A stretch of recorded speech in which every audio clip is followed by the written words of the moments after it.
والسابحات سبحا فالسابقات سبقا فالمدبرات أمرا يوم ترجف الراجفة تتبعها الرادفة قلوب يومئذ واجفة أبصارها خاشعة يقولون أئنا لمردودون في الحافرة أإذا كنا عظاما نخرة قالوا تلك إذا كرة خاسرة فإنما هي زجرة واحدة فإذا هم بالساهرة هل أتاك حديث موسى إذ ناداه ربه بالوادي المقدس طوى اذهب إلى فرعون إنه طغى فقل هل لك إلى أن تزكى وأهديك إلى ربك فتخشى فأراه الآية الكبرى فكذب وعصى ثم أدبر يسعى فحشر فنادى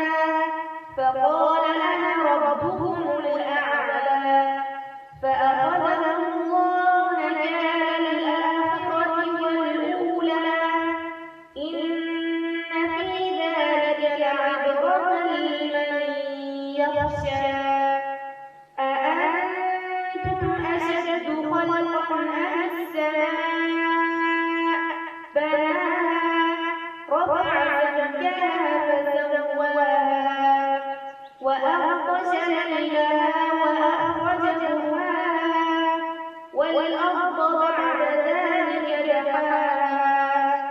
أخرج منها ماءها ومرعاها والجبال أرساها متاعا لكم ولأنعامكم فإذا جاءت الطامة الكبرى يوم يتذكر الإنسان ما سعى وبرزت الجحيم لمن يرى فأما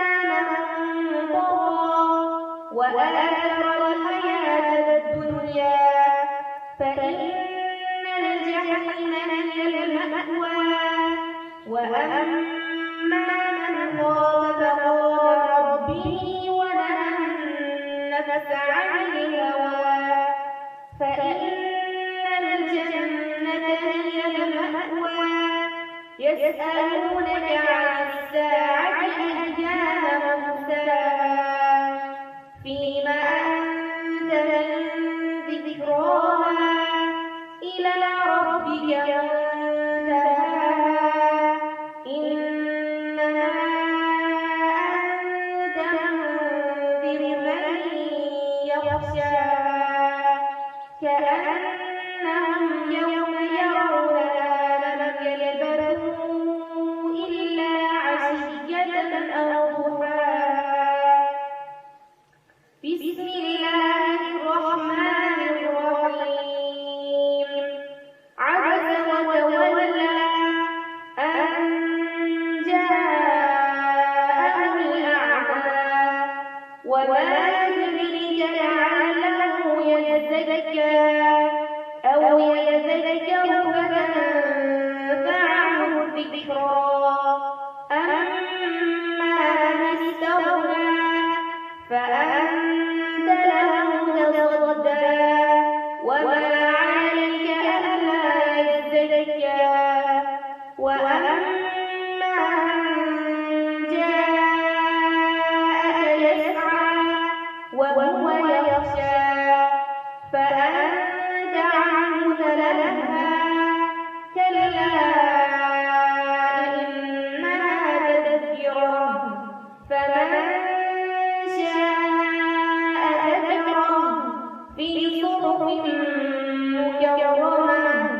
مرفوعة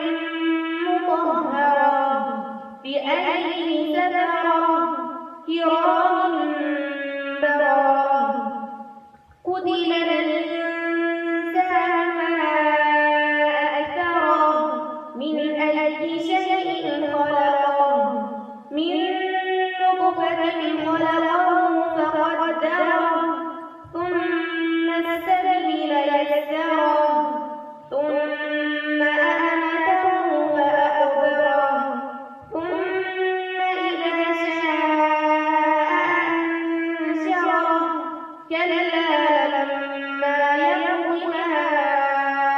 أمره فلينظر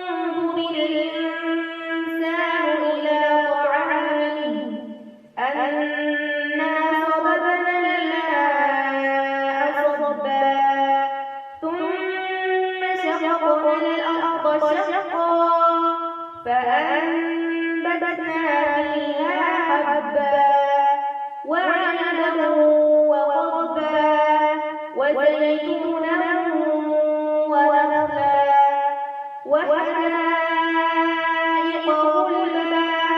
وفاكهة وأبا متاعا لكم ولأنعامكم فإذا جاءت الصاخة يوم يفر المرء من أخيه وأمه وأبيه